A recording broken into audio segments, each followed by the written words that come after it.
الله إن شرائع الإسلام قد كثر.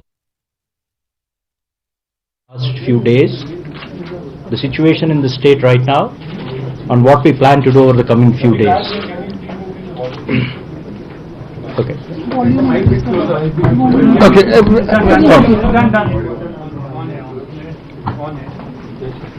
I intend to make a statement which I will read out, copies of which will be circulated later, and I don't intend to take any questions barring one or two. The statement answers most questions that you are likely to have. A fortnight ago, some major decisions were taken with a view to promoting the long-term welfare of the people of all the regions of the state and to ensure better governance and accelerated development.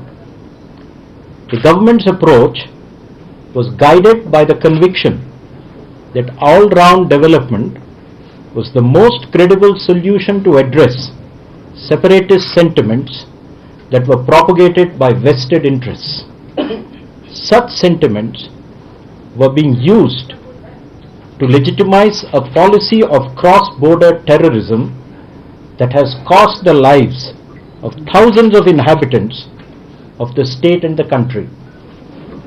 The intent of terrorist attacks was to create an atmosphere of fear and terror and to block development that could unleash opportunities for the younger generation of people in the state. Among the groups that are well known for sponsoring violence and carrying out such attacks are Lashkar-e-Toiba, Jaish-e-Mohammed, Hizbul Mujahideen, etc. Their record has been recognized by governments worldwide and by international organizations, including the United Nations. In implementing the decisions taken last fortnight, this history of cross-border terrorism required the government to put in place certain preventive steps as a precautionary measure. An important factor in were credible inputs that such terrorist organizations were planning to undertake strikes in the state in the immediate future. The steps consequently taken included restrictions on free movement, prevention of large gatherings, restrictions on telecom connectivity, and closure of schools and colleges. A few preventive detentions of individuals were also made in accordance with the provision of law to maintain law and order and avoid breach of peace. Similar measures have had to be taken in the past also following violent incidents.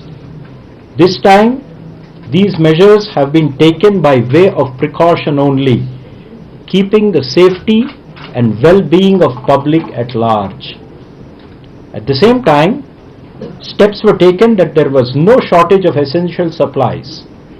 Medical facilities and hospitals continued to function. Electricity, water supply, and sanitation services are maintained.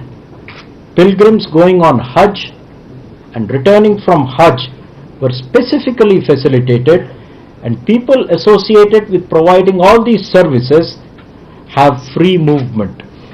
Periodically, there were relaxations in some of these restrictions to enable people to come out for their daily requirements. A media center has been opened with communication facilities to enable media to cover events in the state, with regular press briefings by senior government officials, including the Principal Secretary who is sitting next to me and the Director Information sitting next to me.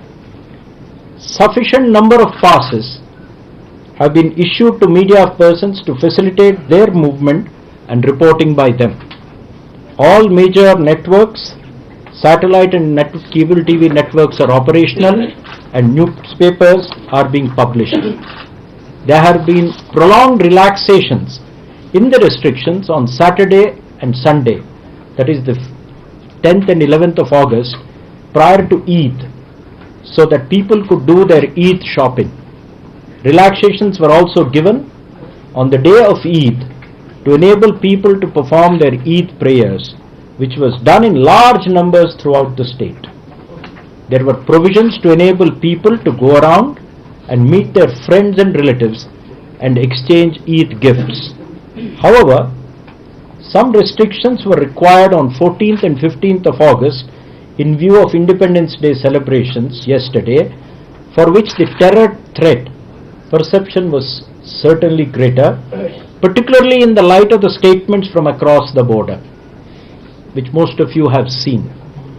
As things stand today, 12 of the 22 districts are functioning normally, with some limited restrictions in 5 of these. The measures put in place have ensured that there has been not a single loss of life. I repeat, there has not been a single loss of life or serious injuries to anyone during the course of maintaining peace and order. We have prevented any loss of human life despite concerted efforts by terrorist organizations, radical groups, and continuing efforts by Pakistan to destabilize the situation.